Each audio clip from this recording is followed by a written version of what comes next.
10 horas 21 minutos, live CNN de volta e a gente segue falando de economia, porque a B3 fez hoje o leilão do pré-sal de áreas nos campos de Tupi, Mero, Atapu, na Bacia de Santos, e arrecadou mais de 8 bilhões de reais.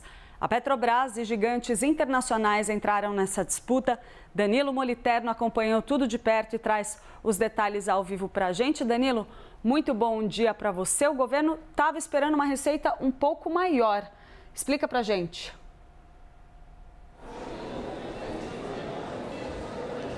Bom dia, Clarissa, e a todos que acompanham o live nessa manhã. Novidade importante para a política fiscal, até porque o governo conta com estes valores para fechar as contas já neste ano. Mas vamos dar uma contextualizada do que aconteceu por aqui. A gente teve a PPSA, que é a empresa que administra os contratos da União no pré-sal, fazendo este leilão de áreas nesses 3 campos que você mencionou por aqui agora, que é Atapu, Tupi e também Mero. Então, basicamente, o resumo da ópera é esse. A PPSA fez esse leilão de maneira a arrecadar dinheiro que vai ser utilizado para o governo fechar as contas neste ano. Aí, como você mencionou, a gente teve uma arrecadação aqui ao final do leilão de 8,8 bilhões de reais, sendo que o governo contava com 10,2 bilhões de reais como um valor mínimo para este leilão. Inclusive, colocou naquele relatório de receitas e despesas, em que o governo faz as suas projeções de política fiscal. Então, veio um pouquinho abaixo do que o governo esperava. Dá pra gente dizer que tem um copo meio cheio, que é de fato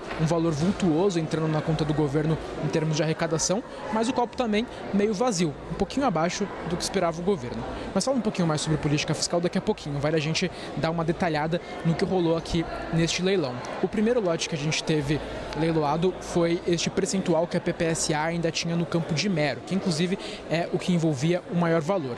Aí, neste caso, um consórcio envolvendo a Petrobras e a Shell apresentou uma proposta de 7,8 bilhões de reais e levou essa área aí remanescente no campo de Mero.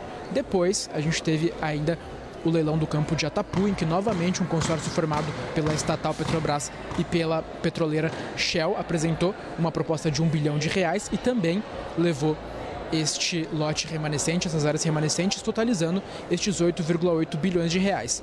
O problema é que o lote, as áreas no campo de Tupi, que inclusive é o maior campo produtor que a gente tem aqui no Brasil de óleo e gás, não recebeu propostas, não houve proponente e por isso o valor acabou ficando um pouquinho menor do que esperava o governo federal e com o que contava a equipe econômica para fechar suas contas. E aí, só para fechar, prometi que ia falar um pouquinho mais sobre fiscal. A gente teve a autorização desse leilão acontecendo ontem pelo TCU, que é o Tribunal de Contas da União. E o TCU autorizou a realização desse leilão, mas com algumas ressalvas.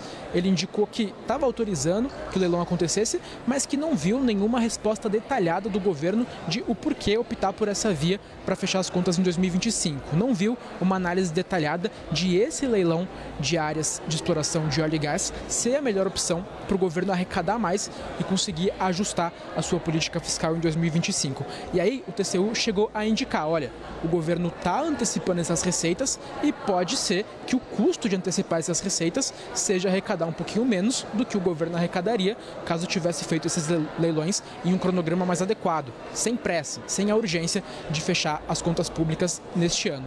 Então o TCU fez esse aviso por aqui, ontem quando deu essa autorização, e hoje a gente teve este leilão arrecadando um pouquinho menos do que o governo esperava. Fato é que são 8,8 bilhões de reais que vão ajudar o governo a fechar as contas em 2025, Clarissa.